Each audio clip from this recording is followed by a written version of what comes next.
बहुत समय पहले एक महान ऋषि थे, मृकंडू ऋषि। उनकी कोई संतान नहीं थी।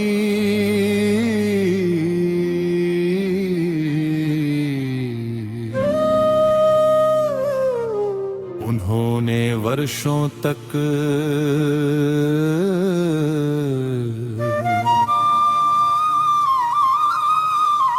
भगवान शिव की कठोर तपस्या की। भोलेनाथ प्रसन्न हुए और बोले, वत्स वर मांगो। ऋषि ने हाथ जोड़कर कहा, प्रभु मुझे एक पुत्र चाहिए। भगवान शिव ने कहा, तुम्हारे सामने दो विकल्प है। पहला, एक अत्यंत बुद्धिमान, तेजस्वी और शिव भक्त पुत्र, जिसकी आयु केवल 16 वर्ष होगी। दूसरा, लंबी आयु वाला पुत्र, लेकिन साधारण। ऋषि ने बिना देर किए कहा, प्रभु मुझे आपका परम भक्त पुत्र ही चाहिए। समय बीता और मार्कंडे का जन्म हुआ। बचपन से ही उनका मन केवल शिव भक्ति में लगा रहता। वे प्रतिदिन शिवलिंग पर जल चढ़ाते, बेलपत्र अर्पित करते और ओम नमः शिवाय का जप करते।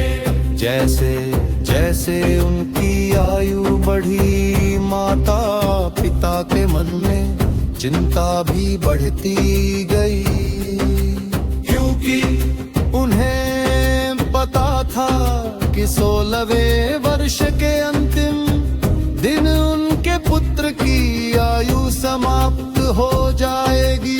जब वह दिन आया तब भी मार्कंडे अभिना भय के शिवलिंग से लिपट कर महामृत्युंजय ओम तुंगा जप करने लगे रहेंगे।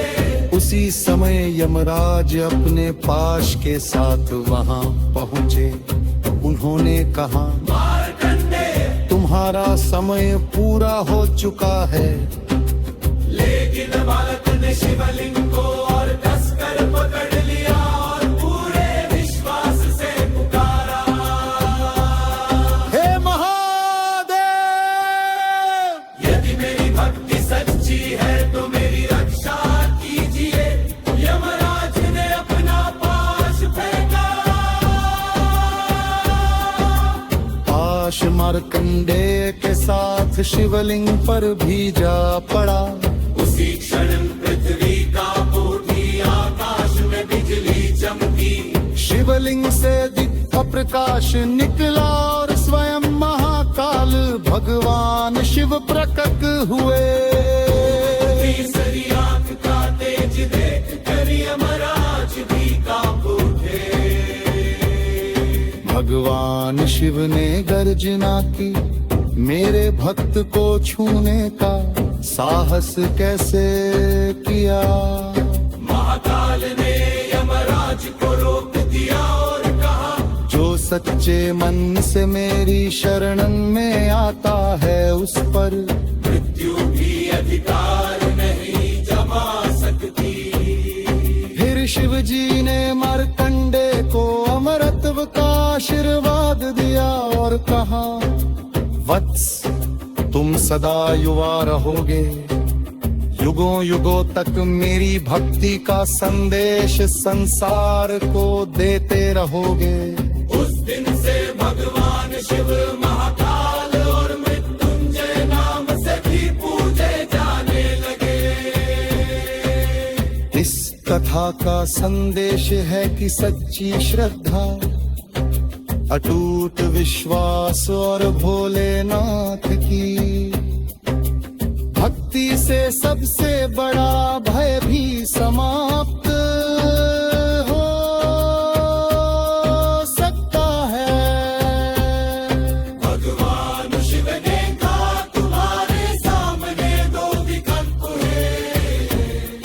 भगवान शिव ने भगवान शिव ने भगवान